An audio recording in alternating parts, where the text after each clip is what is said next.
Praise the lord. దేవుని నామానికి మహిమ కలుగును గాక. ఏప్రిల్ 3 ఈరోజు మనం నేర్చుకోవాల్సిన పాఠం ఈ పైన ఉన్న ఫోటోని చూస్తున్నాం. ఒక చేప నోరు తెరుచుకోవడాన్ని బట్టి చేపలన్నీ పట్టబడ్డాయి, ఒకటి మాత్రం కాపాడబడి.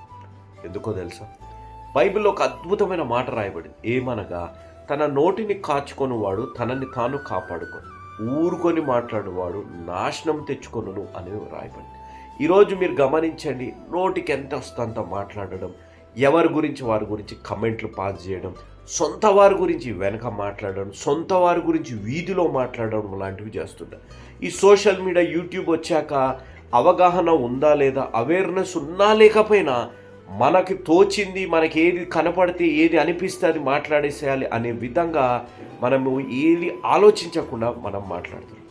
మనం నాశనాన్ని కానీ తెచ్చుకుంటున్నామేమో అనేది ఆలోచించండి. అనేక మాటలలో దోషం ఉండక మానదు అని వాక్యం సెలవిస్తుంది. మాట్లాడుటకు నిదానించండి అని వాక్యం సెలవిస్తుంది. కానీ ఈ రోజుల్లో మీరు ఆలోచించండి, మన జీవితాల్లో ఇష్టానుసారంగా మనం మాట్లాడుతుంటాం. ఈ పైన ఉన్న వీడియోని ఒక్కసారి గమనించండి. ఈ తాళం చెవి అనగా లాక్ అండ్ కీ ఉంటుంది. ఆ లాక్ని కీతో తెరవచ్చు, ఆ లాక్ని ఒక హ్యామర్తో కూడా తెరవచ్చు.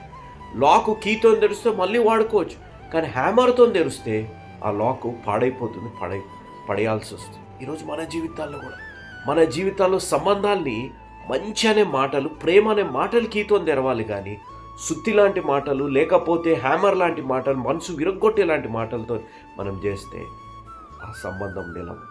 ఈరోజు మీరు కానీ ఎవరినైనా ఆ విధంగా బాధ పెట్టుంటే వాడిని అడగండి, వాడిని క్షమించమని అడగండి. మిమ్మల్ని ఎవరైనా ఆ విధమైన మాటలతో బాధపడితే దేవుడు వారి హృదయాలను మార్చి మిమ్మల్ని క్షమాపణ అడిగి మీ జీవితాల్లో ఉన్న సంబంధాలను నిలబెట్టే విధంగా దేవుడు నడిపించునుగాక. ఆమేన్.